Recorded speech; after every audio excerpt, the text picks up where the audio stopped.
Green line education पर आपका स्वागत है दोस्तों। जैसा कि आप जानते हैं कि अभी चंद्रयान 3 की ऐतिहासिक कामयाबी को 2 हफ्ते भी नहीं हुए थे कि हमारे प्यारे देश भारत की स्पेस एजेंसी इसरो फिर से नया इतिहास रचने जा रही है। जी हाँ दोस्तों, हम बात कर रहे हैं हाल ही में लॉन्च हुए सूर्य मिशन आदित्य L1 के बारे में। आज हम इसी मिशन से संबंधित 10 अति महत्वपूर्ण सवालों के बारे में जानेंगे जो परीक्षा में निश्चित तौर पर पूछे जाने वाले हैं, इसलिए वीडियो आखिर तक जरूर देखिएगा।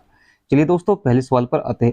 दोस्तों, अगर आप किसी भी सरकारी नौकरी की तैयारी कर रहे हैं तो आप हमारे चैनल पर चल रहे रीजनिंग के प्रैक्टिस सेट को ज्वाइन कर सकते हैं। दोस्तों, इसमें आपको रीजनिंग में काफी इंप्रूवमेंट देखने को मिलेगा। चलिए दोस्तों, चलते हैं अपने सवाल नंबर 1 की ओर कि आदित्य L1 मिशन को किस रॉकेट से लॉन्च किया गया है। दोस्तों देखिए, यहाँ पर सही आंसर आपका PSLV C57 हो जाएगा। ये याद रखना है दोस्तों, और आने वाले एग्जाम में इससे एक सवाल जरूर पूछा जाएगा आपसे। जीके में पूछ लिया, करंट अफेयर के तरीके पूछ ले, एक सवाल दोस्तों जरूर पूछा जाएगा। ठीक है दोस्तों, चलिए बढ़ते हैं अगले सवाल की तरफ। अगला सवाल है, आदित्य L1 मिशन को कब लॉन्च किया गया है। जैसे कि आप सभी लोग जानते हैं कि इसमें हमारा ऑप्शन सी सही हो जाएगा, यानी 2 सितंबर 2023 को आदित्य L1 मिशन को लॉन्च किया गया था। चलिए दोस्तों, बढ़ते हैं सवाल नंबर 3 की ओर। और सवाल नंबर 3 में है कि आदित्य L1 किसका अध्ययन करने वाला पहला अंतरिक्ष आधारित भारतीय मिशन है। दोस्तों, जैसे कि आप जानते हैं कि चंद्रमा पर चंद्रयान 3 हमारा सक्सेसफुल रहा, चंद्रयान मिशन था वो। लेकिन जो आदित्य L1 मिशन है दोस्तों, ये हमारा सूर्य का मिशन है, सूर्य का अध्ययन करेगा ये। ठीक है दोस्तों, और दोस्तों मैं आपको साथ ही साथ ये बता दूं कि हमारा देश पहला ऐसा एशिया का देश बन चुका है जिसने सूरज पर कोई मिशन लॉन्च किया है। चलिए बढ़ते हैं अगले सवाल की तरफ। देखिए दोस्तों, सवाल नंबर 4 हमसे पूछ रहा है कि आदित्य L1 मिशन में L से क्या तात्पर्य है, यानी L का मतलब क्या है।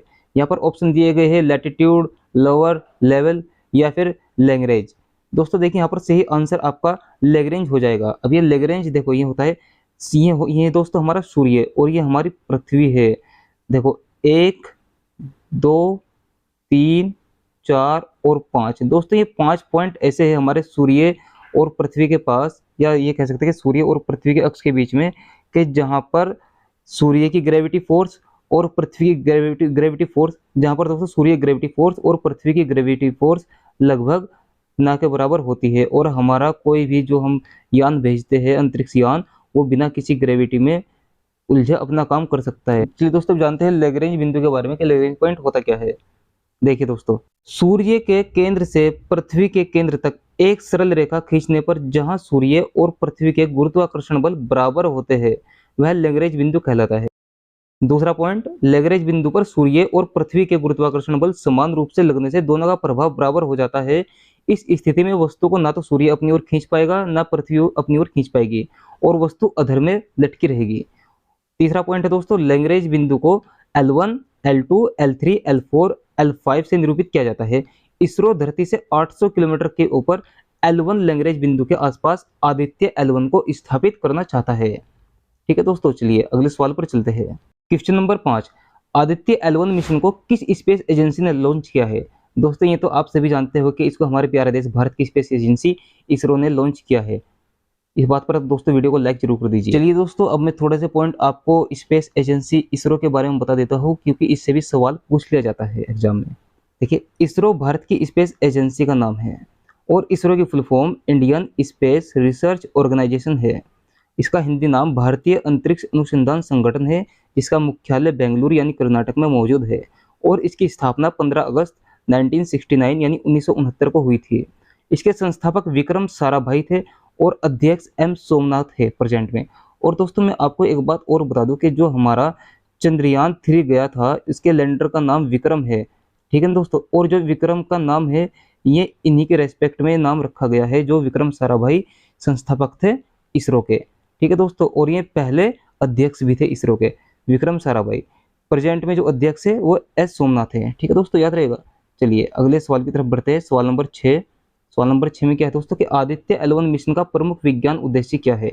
देखिए, उद्देश्य तो ये चारों है, एक बार देख लेते हैं, उपयुक्त सभी आंसर रहेगा, लेकिन एक बार देख लेते हैं। ठीक है दोस्तों, सौर ऊपरी वायुमंडलीय यानी क्रोमोस्फेयर और कोरोना, ये सूर्य की लेयर होती है, गतिशीलता का अध्ययन करेगा। क्रोमोस्फेरिक और कोरोनल हीटिंग का अध्ययन करेगा। सन अर्थ लैग्रेनियन पॉइंट यानी L1 की कक्षा से सूर्य का अध्ययन करेगा। सौर प्रभामंडल के अध्ययन करेगा। ठीक है दोस्तों, चलिए बढ़ते हैं सवाल नंबर 7 की ओर। सवाल नंबर 7 दोस्तों हमारा कि L1 बिंदु पृथ्वी से कितनी दूर है।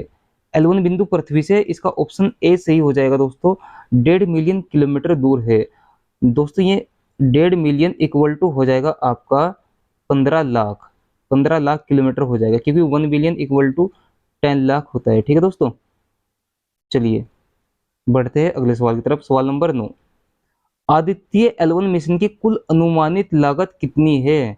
अनुमानित लागत की बात करें तो दोस्तों इसमें 378 करोड़ रुपए का खर्चा आया है।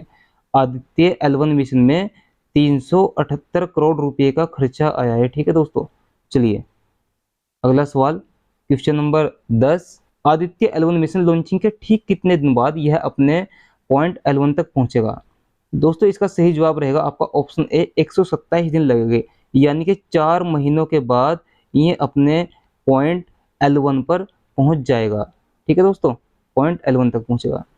ओके दोस्तों, तो दोस्तों ये थे हमारे आदित्य L1 मिशन से संबंधित कुछ जरूरी 10 क्वेश्चन जो आपको पता होने चाहिए, आपके किसी भी एग्जाम में ये आ सकते हैं। और दोस्तों अगर आप रीजनिंग के प्रैक्टिस सेट को ज्वाइन करना चाहते हैं तो हमारे चैनल पर चल रहे प्रैक्टिस सेट रीजनिंग की सभी क्लास को आप अटेंड कर सकते हैं। इसमें दोस्तों आपको अपने रीजनिंग में काफ़ी इंप्रूवमेंट दिखाई देगा, और दोस्तों आप जीके की वीडियो से भी अपनी नॉलेज को बढ़ा सकते हैं। तो चलिए दोस्तों मिलते हैं आपको अगली वीडियो में, तब तक के लिए जय हिंद।